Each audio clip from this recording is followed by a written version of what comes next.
The Dragon and the Delicious Diversion. In a cheerful kingdom filled with sunshine and laughter, lived a very happy royal family. There was Daddy the King, who gave the best piggyback rides, and Mamie the Queen, whose cookies were famous across the land.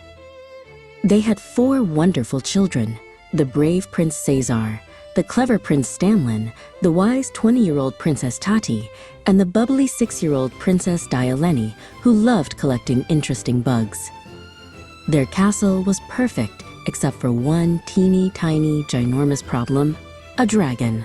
He wasn't a mean dragon, just a very clumsy and very loud one. He would sneeze and accidentally set a farmer's haystacks on fire. "Rurachoo!" he'd bellow from the nearby mountain, waking up all the chickens. One afternoon, the king was in the garden with his daughters. Princess Tati was reading a book on royal etiquette, while little Dialeni was showing her father a roly-poly bug. "See, Daddy? He rolls up into a perfect ball," she giggled. "A magnificent specimen," the king declared. Suddenly, a great shadow fell over them. Whoosh! The dragon swooped down, his landing shaking the whole garden and knocking over a bird bath.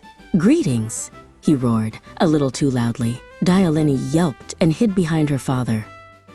"Stand back, you scaly scoundrel," the king shouted, drawing his ceremonial sword, which was mostly for cutting cakes. The dragon looked flustered.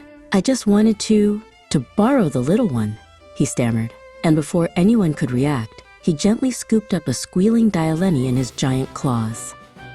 "Stop, you beast!" the king roared as the dragon took to the sky. "My princess!" Princess Tati rushed to his side. "Father, wait. A diplomatic approach might be more effective. Perhaps he's just lonely." The king was already shouting for his guards. "Nonsense, Tati. This calls for clanking." In the courtyard, Prince Cesar was polishing his sword. "Fear not, father. I shall rescue my little sister," he declared. Nearby, Prince Stanlin was looking at a large map. "According to my calculations," Stanlin announced, "the dragon's lair is precisely here. We should definitely avoid the bog of burps." From a high castle window, Queen Mammy watched them. "Oh dear," she said to herself. "Men and their clanking." She turned and addressed her royal chefs with a commanding voice. "Forget the roasts and cancel the cakes. Prepare for Operation Golden Brown Gambit." Just as the king and Cesar were about to leave, a shimmering light appeared. It was Nina, their fairy godmother. "You can't fight a dragon on foot," she said with a smile. With a flick of her wand, she turned 2 grumpy-looking garden gnomes into 2 beautiful, pure white horses. "You'll also need this," Nina said, handing the king a magical bag that smelled gloriously of roast chicken and herbs. "What is it?" asked the king. Nina just winked. "A delicious diversion." Just then, Prince Stanlin galloped up on his jet-black horse. "All right, team, let's ride." Meanwhile, in the dragon's gloomy cave, Dialeni was huddled in a corner, sniffling. The dragon was pacing back and forth, muttering to himself. "Why did I do that? I just wanted a friend. And food. I'm so hungry."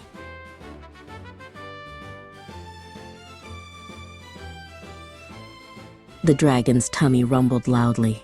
He spotted a chicken he'd been saving. "Aha! Dinner!" he exclaimed. He took a deep breath to bake it with his fire, but FWOOSH, a giant flame shot out and turned the chicken into a black, smoking piece of charcoal. "Oh, fiddlesticks!" the dragon roared in frustration. "Too much fire again." Seeing the sad, burnt chicken and the even sadder dragon, Dialeni stopped crying. She felt a tiny bit sorry for him. "You're not very good at cooking, are you?" she asked in a small voice. The dragon slumped to the floor. "I'm not very good at anything," he sighed, a sad puff of smoke coming from his nose. Just then, the king and his sons burst into the cave. "Stand back, beast," shouted the king, waving his sword. The dragon jumped up, startled and grumpy again. "Hey, it's my cave, and you'll wake the bats," he roared back. The dragon swung his tail in annoyance and accidentally knocked over a huge pile of rocks, blocking part of the entrance. "Now look what you made me do," he grumbled. Prince Caesar charged forward. "For the kingdom," he yelled, his voice echoing inside his helmet as he promptly tripped over his own feet. The dragon simply held up a giant claw and stopped Caesar's sword with a loud clang. "Clanking is so noisy," he complained. "And your helmet is on backwards." Caesar stopped and tried to see. It was. He couldn't see a thing. Suddenly, another horse galloped up to the cave entrance. It was Princess Tati. "Stop this foolishness at once," she declared, dismounting gracefully. "Can't you all see this is a simple misunderstanding?" Tati walked calmly towards the dragon. "Your Majesty, dragon," she said with a polite curtsy, "I believe you have something that belongs to us, but perhaps we have something you need as well. Friendship, for instance, and perhaps cooking lessons?"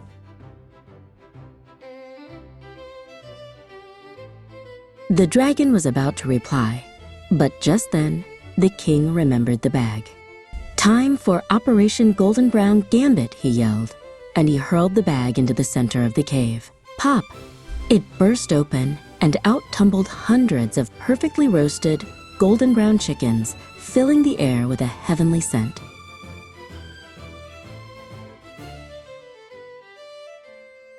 The dragon's eyes went wide, and a happy rumble started in his chest. He forgot all about being grumpy. "Lunch!" he bellowed with pure joy. He began to juggle 3 chickens, then 4, before catching them perfectly in his mouth. Seeing his silly food juggling, Dialeni started to giggle.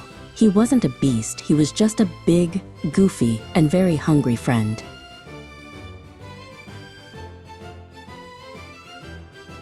A single can of strawberry hint juice also fell from the bag and landed right in front of the dragon with a soft thump. He sniffed it curiously. "It's nose tickle juice," Dialeni chirped. The dragon took a sip and sneezed a giant stream of sparkly bubbles, which floated around the cave like shiny, floating jewels. While the dragon was busy building a small mountain out of chicken bones, Prince Stanlin tiptoed over to Dialeni. "Time to go home," he whispered. "Okay," she whispered back. "But can my new friend, Mr. Cuddlesnoot, come for a picnic next week?"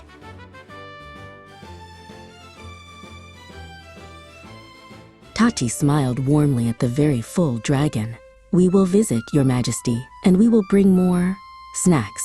The dragon looked up, a drumstick comically stuck to his snout.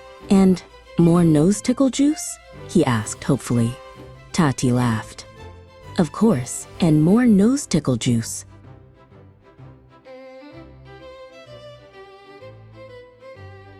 And so, the kingdom made a new, very large friend.